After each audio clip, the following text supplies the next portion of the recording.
As you have probably noticed by now, there really is a David Orenstein. Hello! David is a board member of the Secular Humanist Society of New York. He is a professor of anthropology at Medgar Evers College. At Medgar Evers, and David Orenstein. Thank you, John. The reason for this book was really to focus on something that frequently doesn't really get a lot of press in the free thought community, the atheist community, the humanist community, and even the scientific community. Is that Darwin, who was a brilliant researcher, did so much not just for our fundamental knowledge of biology. He did so much for the free thought movement. We are, in a sense, links in a chain to that movement, all the way from the 20th century to the 19th century.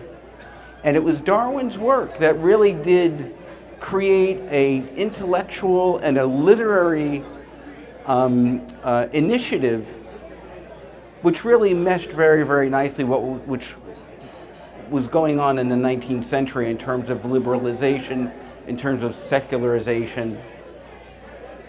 And so people like Bradlaugh and Besant and others, and we'll go into some of those details, but I'll read some of the quotes for you to show you how 21st century atheists, the Four Horsemen in particular, really did depend on people like Ingersoll and other people like that. Well, who did Ingersoll depend on for a lot of his views? He was such a fan of Darwin's work and what it meant to being free and liberation and the idea of equality and the idea of not having to lead superstitious lives. That Darwin really is this apical ancestor to who we are today. So, going back to the fact that, 14.5 billion years ago, this universe, this cosmos, came out of sort of either nothing or something, depending on where you are on the bell curve of understanding physics, right? But one thing that is held true is the fact that there are physical laws. There are laws that maintain and control everything that is part of the material universe. Not the metaphysical universe, but the physical universe. Things like the law of gravity. All right, we're on the third floor here. Just a show of hands, how many people here are taking the window to go out? Going out the window when they leave? Probably not. Because even though you can't see gravity, you know it is there. You know that it functions, and that even if you don't believe in gravity, like the way a lot of people don't accept natural selection, we know that gravity exists. Well, it's the same thing with Charles Darwin, in that you may not fully understand, but you may appreciate, or you may actually understand what Origin of the Species was about, what The Descent of Man was about, and all the other books that he wrote. And Darwin was an incredible writer. He'd written like around 10 or 12 books, everything related to the expressions of animals, to how plants grow on the sides of buildings. I mean, he had written tremendous amount of stuff outside of the two books that we really do come to know and admire him for. Time magazine has done this thing every year, the 100 most important people in history. Guess where Darwin really shows up on that? Not number one, but close. 2, 3. Okay. Well, we got 1 to 100. So eventually you'll get it right. But he comes in at about number 12. Okay, but that's behind people like Jesus, Napoleon, Muhammad, Shakespeare, Abraham Lincoln, George Washington, and so forth. If you take out, as I like to do, the religionists, the fascists, and the conquerors, he actually comes in. Anyone remember Casey Kasem, America's Top 40? Coming in at number 6. Okay. I'm sorry? Did you take that list seriously? I do it as a point of fact. I'm a researcher. I don't take that list seriously in that sense. I just use it as a way of as an introduction. Yeah. Now, Time magazine is not what you would call but if you take out all those other people ahead of Darwin who are qualified being by religious or fascist or things like that, he comes in at number 6. So that's pretty good, 6 with a bullet. In 1859, Victorian England didn't look much different than maybe today's world is. Carl Sagan said one of the things, and he said this in The Demon Haunted World, that we have in our newspapers frequently a horoscope section. We don't usually have a lot of stuff that relates to science on a daily basis in our newspapers because the bent is towards the metaphysical. That was definitely the case in 19th century England as well. The Victorian age was an age of seances.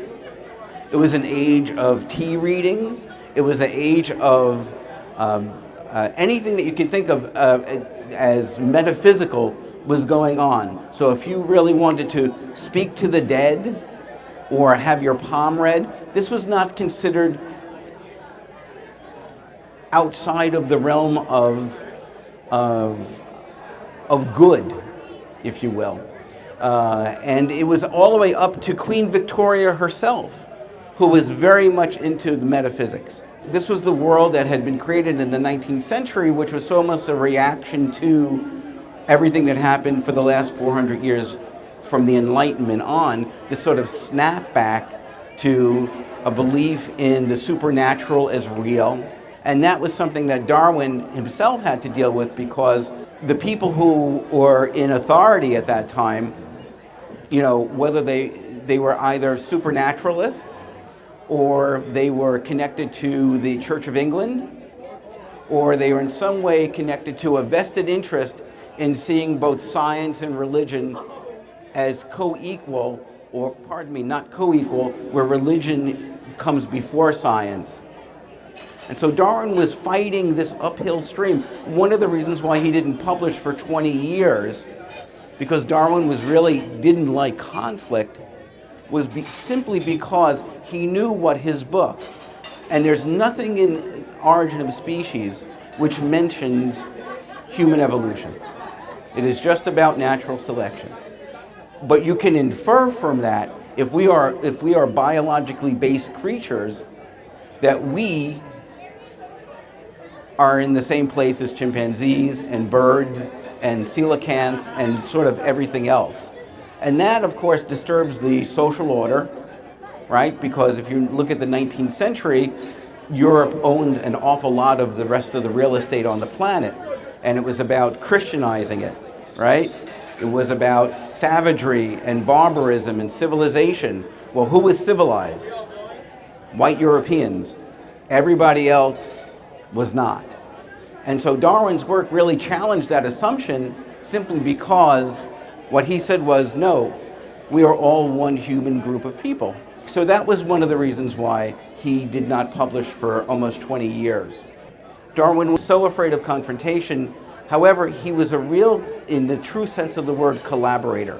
Darwin had collaborated with most of the intellectuals and scientists of the 19th century. If you ever get a chance to go online to the Darwin Correspondence Project, it's fascinating because Darwin, this was an age where letter writing, right? There was no email, all right? There was no telephone. There was none of those things. There wasn't even a telegraph, right? So if you really wanted to communicate, you had to do it through letters. And the amount of correspondence that he was connected to with scientists, with philosophers, with clergy, with intellectuals, all across Europe and all across the world was really just phenomenal. But for all of that, he was not a public speaker. Right? We know Darwin was incredibly shy. He was so shy that he was almost neurotically shy because he didn't like confrontation. So in 1859, when The Origin of Species was published, it wasn't he who debated it in the halls of British intellectual world. It was people like T.H. Huxley. It was people like Asa Gray. It was people like Joseph Hooker. from Kew Gardens. These are all people who are sort of Darwin's apostles in the sense that they really did go out and spread the word of natural selection. In fact, it was Asa Gray, who was a botanist, an American botanist, who was able to get the copyright to Origin of Species. Because what was happening is in the United States, after it was, first of all, when Origin of Species was published, it sold out on its first printing in like the same day. But later on, people were pirating copies of Origin of Species and publishing it, and Darwin was not getting, his name was on it, but he wasn't getting any rights or royalties from it. Asa Gray, who was a fantastic botanist up in Boston, an American, saw the beauty of natural selection and the value of it, and while there was not copyright back in 1859 and 1860, there was something very similar to it, where at least where if Darwin's books were being published around the globe, or at least in the United States, Darwin would receive some type of royalty for it. So a lot of people bootlegged Origin of Species, unofficial copies. There's a saying by a very famous Polish biologist, Theodosis Dubinsky. He said that nothing in biology makes sense except in the light of evolution.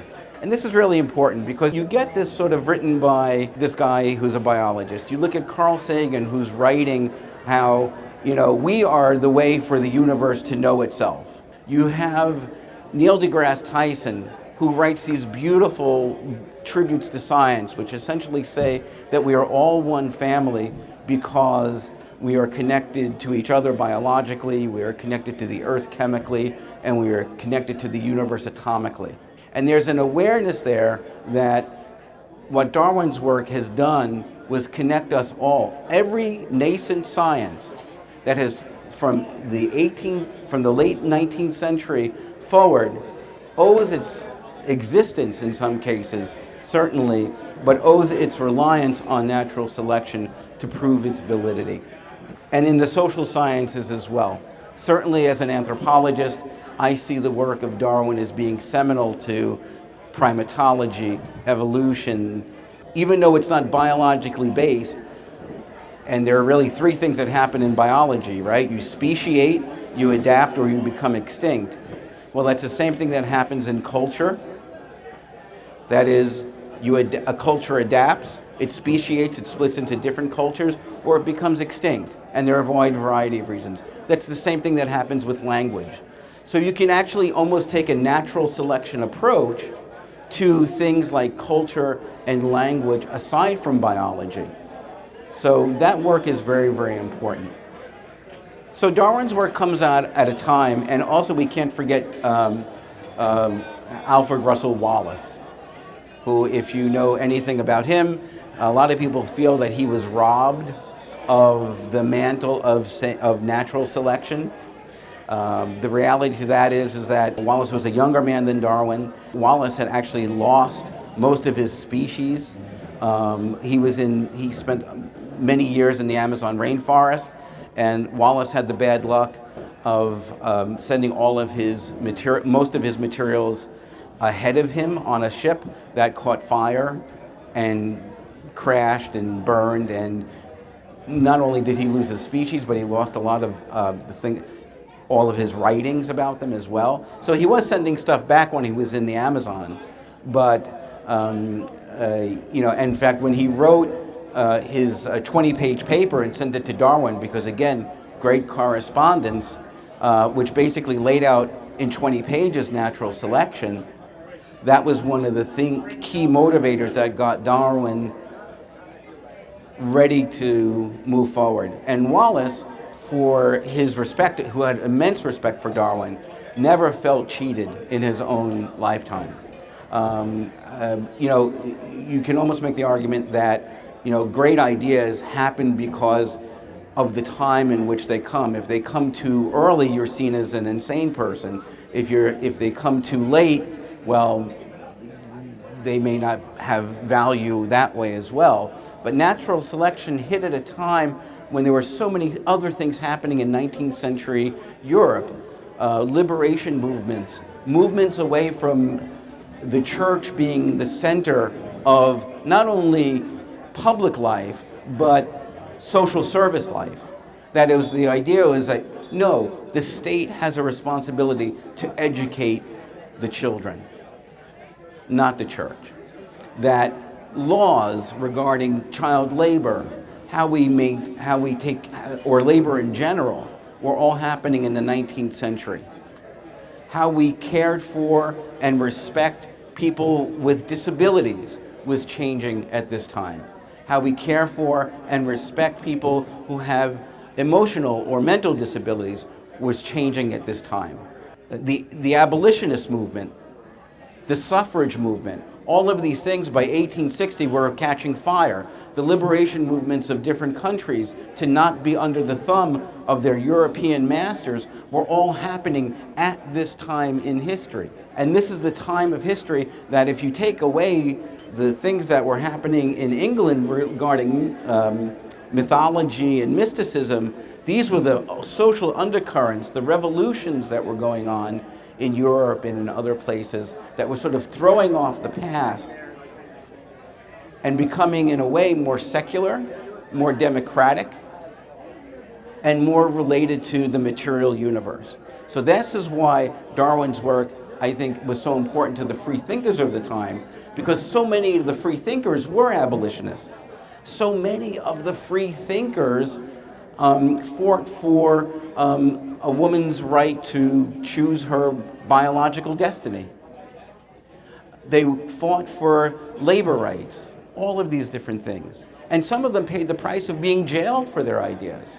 In fact, Bradlaugh and Besant, well, we'll get to them later, but some of these people actually went to jail because they were censored, because they were free thinkers and they were writing, but their writing depended on Darwin's work. They saw in Darwin the wind beneath their wings to help them to get to their next level, to share their information. So I'll just read to you. We all know Robert Ingersoll. Ingersoll is probably one of the few that I have here that you probably know. Some of the others you probably won't, but that's okay, because then you'll know about them. But I just want to read you a couple of quotes from Ingersoll about Charles Darwin. Now, we know Ingersoll was sort of the rock star of the 19th century Freethought movement, right? I mean, this guy would get written up in newspapers. He had groupies. People would follow him from town to town. He was like the Beatles of the Freethought movement for a time. Then, of course, he got lost to history, and then a wonderful book by Susan Jacoby came out not that long ago and sort of resurrected him, if you will. But everyone should know Ingersoll. Let me read to you some of the things that Robert Ingersoll said about Charles Darwin. The great agnostic, exactly. This century will be called Darwin's century. He was one of the greatest men who ever touched the globe. He, meaning Darwin, has explained more of the phenomena of life than all of the religious teachers. Let me give you another one. The church teaches us that man was created perfect, and for 6,000 years he was degenerated. Darwin demonstrated the falsity of this dogma. He shows that the man has for thousands of ages steadily advanced, that the Garden of Eden is an ignorant myth, that the doctrine of original sin has no foundation in fact, that the atonement in this absurdity is that the serpent did not tempt and man did not fall. I'll just read a couple more for you. This is, Darwin destroyed the foundation of Orthodox Christianity. There is nothing left but faith in what we know did not happen. Religion and science are enemies. One is superstition, the other is fact. One rests upon the false, the other the true. One is the result of fear and faith, the other investigation and reason. So this is Ingersoll writing about Darwin. One more for you. As a rule, theologians know nothing of this world, and far less of the next. But they have the power of stating the most absurd propositions with faces solemn as stupidity touched by fear. It is in this part that it is part of their business to malign and vilify the Voltaires, the Humes, the Paines, the Humboldts, the Tyndalls, the Haeckels, the Darwins, the Spencers, and the Drapers. For the most part, they engage in poisoning the minds of the young, prejudicing children against science, teaching the astronomy and geology of the Bible, and inducing all to desert the sublime standard of reason. Boy, I wish I said that. Okay. So here's Robert Ingersoll, who is this rock star who really is seeing in Darwin the importance of not only the material world, but understanding the natural world, understanding the philosophical world, based on what Darwin's essential mantra is, which is that there is a material world, it is structured, it is functioned, it works on this planet, it probably would work on other planets, given the same situation, and so on and so forth. The next person is somebody named D.M. Bennett. D.M. Bennett was a real interesting guy. He is forgotten to history for the most part. But let me just read you a couple of things about D.M. Bennett. He was the founding publisher of the newspaper The Truth Seeker. The Truth Seeker was the first and still in printing today, 19th century, still around, 19th century Freethought publication. In Bennett's work, you see a real admiration of Darwin as well. What Bennett did was he made sure that Origin of Species, both Origin of Species and The Descent of Man, were serialized in the newspaper. So if you couldn't afford the book, but you wanted to read Darwin's work, you could get it through The Truth Seeker. The Truth Seeker, all the way through the early 20th century, by the way, they published almost in every issue of the Truth Seeker, you will find Darwin being lauded. They published during the Scopes monkey trial. They were publishing all about what the effects of religion and science and religion and politics would mean if Darwin lost its lofty place in the science classroom. And this is something that he published also, and this is just one quote. He republished in the Truth Seeker an excerpt from a biologist with the last name of Aveling in England, had an interview with Charles Darwin before Charles Darwin died. And Darwin basically admitted to his agnosticism, almost his atheism at that point. To me, agnosticism is sort of going to like the 1 yard line in football. You're that close. Go ahead and go over. Come join us in the world of atheism, okay? Because you're right at the 1 yard line. You could really just push somebody. But Darwin is quoted as saying the following, and this is something that Bennett made sure was published in The Truth Seeker. This is Darwin's words. "I am with you in thought, but I should prefer the word agnostic rather than atheist. I never gave up on Christianity until I was 40 years of age. It is not supported by evidence." This is Charles Darwin. Then we have people like Elizabeth Cady. Anyone know Elizabeth Cady Stanton? American suffragist, right? She died in 1902. A woman received the right to vote in 1920, so she sadly was 18 years short. But she, like other suffragists and women of the time, were Darwinists. Because what Darwin basically said was that if we're all equal, then I have a right not only to vote, but I have a right to own my body. And nobody has a right to take that away from me. So Darwin was the wind beneath her wings as well. And let me just read you two very quick quotes. "All things are governed by laws, and the law is immutable in the moral and material world. We shall find in our keynote to our human relations is love, and the grand chorus is equality." This is Darwin's message as well, if you read between the lines of Origin of Species. And this is something that she wrote in an op-ed to the New York Evening Post about 2 weeks before she died in 1902. "I suggest that inasmuch as the Bible degrades women, it is immutable in its immutable passages, it teaches her absolute subjugation to man in all relations. In its present form should be taken from schools and from the rising generation of boys, as it teaches lessons of disrespect for the mothers of the race." Pretty powerful stuff, huh? But Cady Stanton, as a suffragist, as a free thinker, if you will, as a libertarian, as a secularist, depended on Darwin as well, very, very much. And I'm just reading a few of the quotes here, but there are so many others. There's also someone named Andrew Dixon White, who's very important. He founded Cornell University. Who went to Cornell? Anyone here go to Cornell? Anyone? I got thrown out of Cornell, but they wouldn't let me on the campus. But who went to Cornell? Carl Sagan went to Cornell. Neil deGrasse Tyson, I believe, went to Cornell. Bill Maher never finished, but went to Cornell. Ruth Bader Ginsburg. The interesting thing about White is that he was one of these 20th century men who, or 19th century men who, again, depended on Darwin. He demanded that Cornell University be founded as a secular institution. Because at the time there were a lot of institutions being founded, and he demanded that it be founded as a secular institution, not as a religious-based institution. White was also really important to the abolition movement because he was also a diplomat. And during the Civil War, he went to both England and France and got them to promise not to support the breakaway southern states. So basically, White is responsible for making sure to deprive the oxygen of resources from the South that was trying to keep a whole group of our brothers and sisters in enslavement. But here's something that White wrote. All opposition had availed nothing.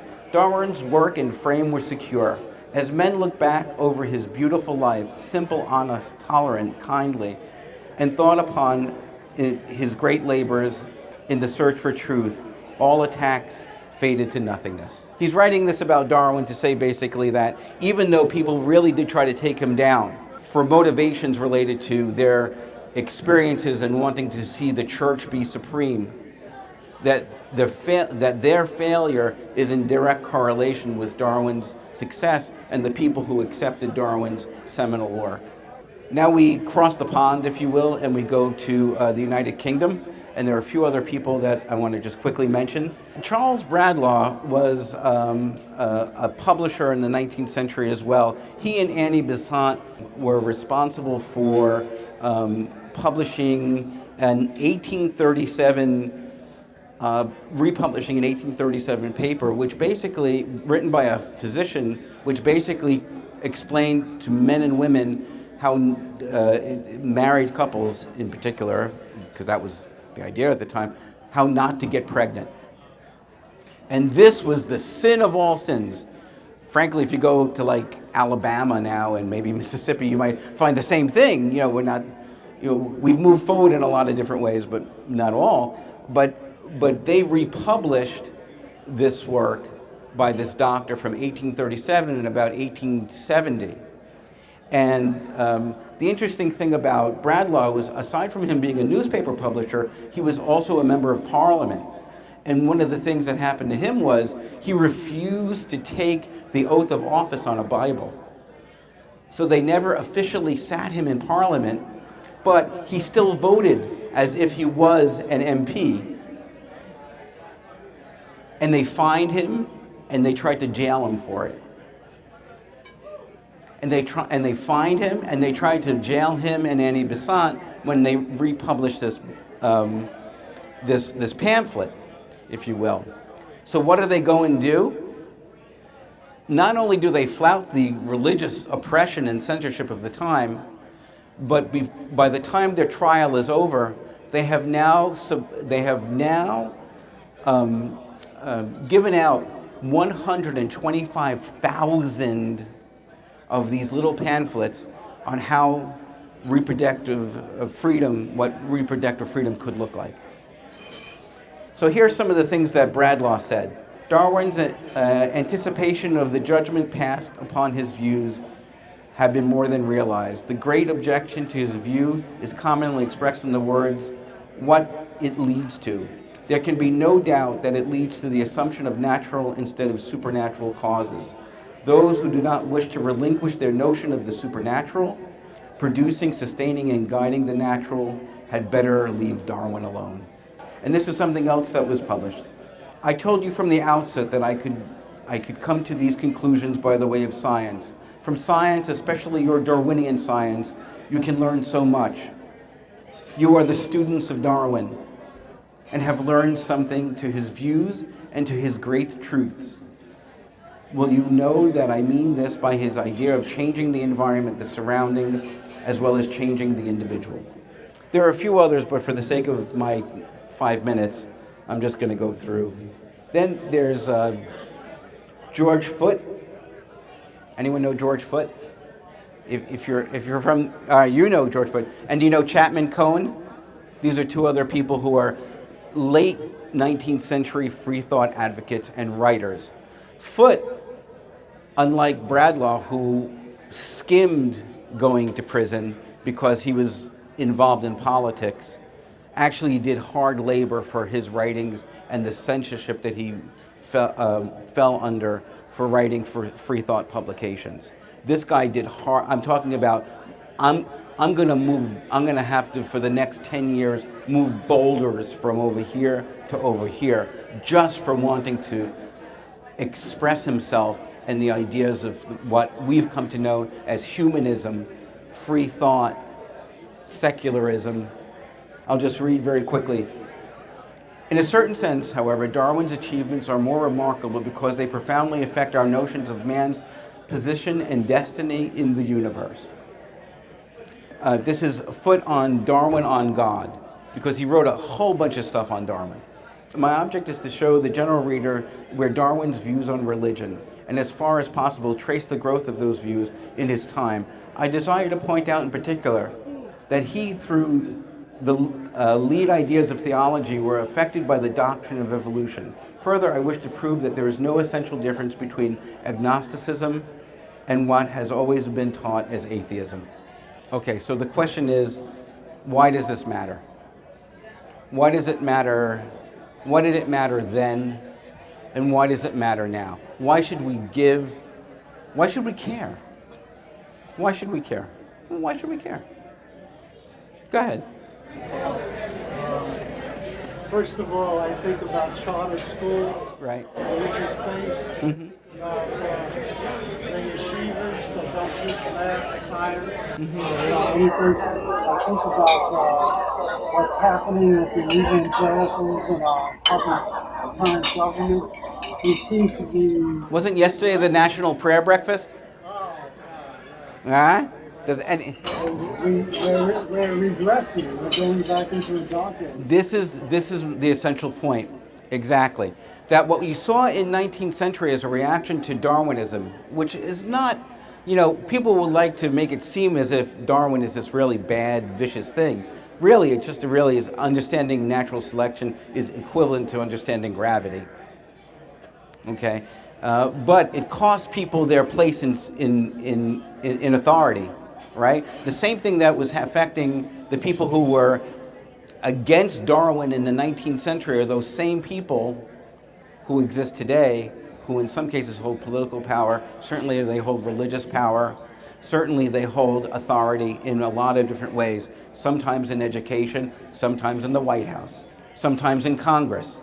But it's important also because one of the things that we sort of lack here, something that we've given up, and maybe we've all been part of that failure, and that is that we've sort of lost our ability to think critically. Okay, to understand reason. Because you know what? If you understand reason, you understand Darwin. And if you understand Darwin, you are more connected to the natural world and the way the world actually works rather than how you would hope it would work. So when you see things like the United States tapping itself on the back because it's 7th in literacy around the globe, scratch a little deeper like I have. Because you know what? Literacy has nothing to do with comprehension. Think about that. Being literate, being able to read, has nothing to do with understanding necessarily what you are reading.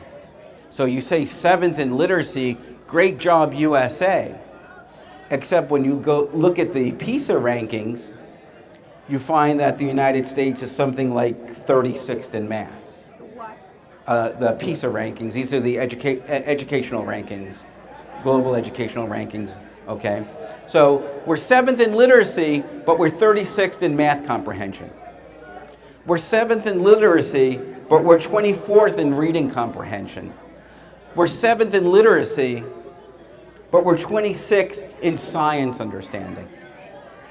And so when you dig deeper, you realize that maybe or maybe not it's some of the people in this room, but it sure is our fellow countrymen. And it sure is the other citizens in the world. So it's no wonder that people could be swayed in a way by slogans, if you will. And I won't mention any particular slogan, but I know what you're all thinking, because I'm thinking it too.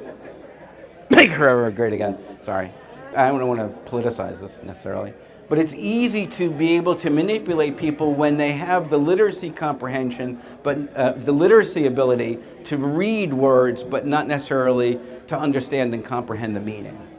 And that is the affront that happens every time you speak to someone about evolution who hears the word evolution and has a literacy related to it, but has no comprehension towards it, or natural selection, or mathematics, or geology, or chemistry, and so on and so forth. So the thing that we have to really be focusing on, if you really want to keep us literate and comprehensive, if you will, is to focus on those things. And I think, in a way, education has failed us, and we have to get back to doing better jobs. We might have done really great talking amongst ourselves as free thinkers and atheists and humanists and so on and so forth, but maybe we haven't done enough outreach. That doesn't mean that we don't do outreach, because we know that we do, but maybe it's not enough. And so those are the things that concern me. You know, because if you go to Kentucky, what's in Kentucky, right? The Creation Museum, right? Where, you know, you can go to a whole museum and people are, evangelical families are going there, fortunately not enough, because they've lost a lot of money, you know. But this is essentially Flintstone science, right? Who likes the Flintstones? All right, exactly. I mean, but think about it. When you go to the Creation Museum, you see dinosaurs with children, you know, and they're saying that this is real shit. This is the real deal. It's real shit. Well, yeah, exactly. And so the point here is that, you know, if you can get someone to believe that because that's their fishbowl, right? That's what they've been taught their whole lives, then not only are they being failed, but they're not really going to be great citizens. They're not going to understand science. The United States produces more PhDs than any country in the world. But guess what? In the area of science PhDs, most of those people are from another country, and when they get that PhD, they leave. So there's a real brain drain going on simultaneously as well.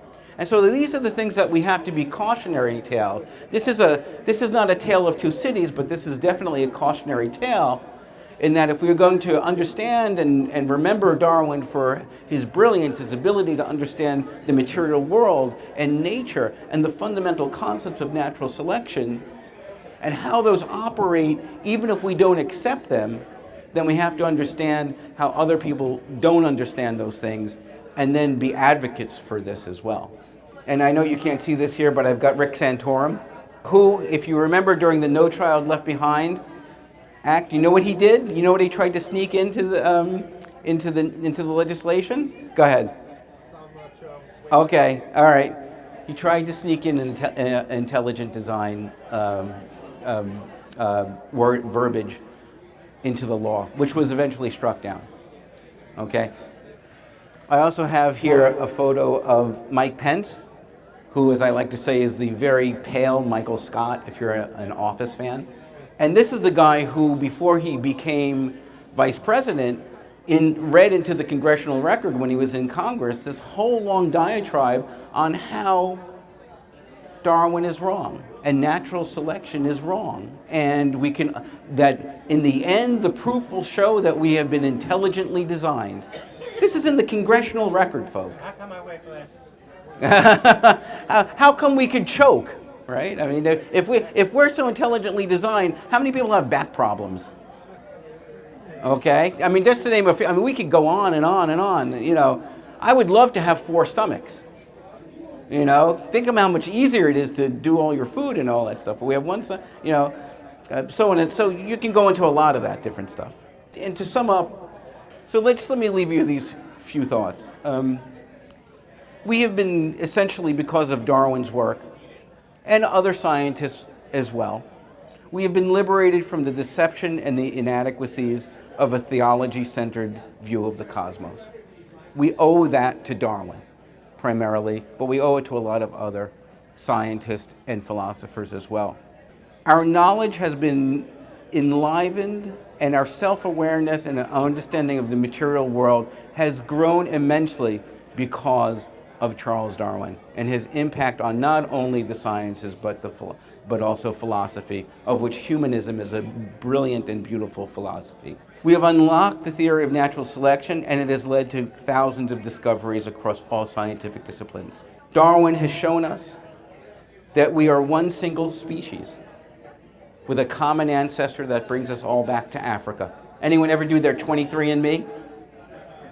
Okay, and you can see where your haploid groups are and all those other things. We all wind up back in Africa. And that is what Darwin's work essentially said would occur. That is descent through modification. And we can see it not only through the fossil record, which validates Darwin, we can do it through the genetic record as well. And let's remember that Darwin, when he wrote Origin of Species, did not have any idea of what genetics were. He just figured it out because he spent 20 years observing this stuff. Mendelian genetics came after him, but certainly supported him. And that ultimately human variation is vital to our species. I leave you with that because we have to really understand and accept the fact that we are all animals, we are all primates, we have our foibles, but there are more things that connect us that make us different. And that ultimately, I think, is Darwin's message as well, from both the biological and from the humanistic point of view, from the philosophical as well. I thank you for your time. I love you all. Thank you.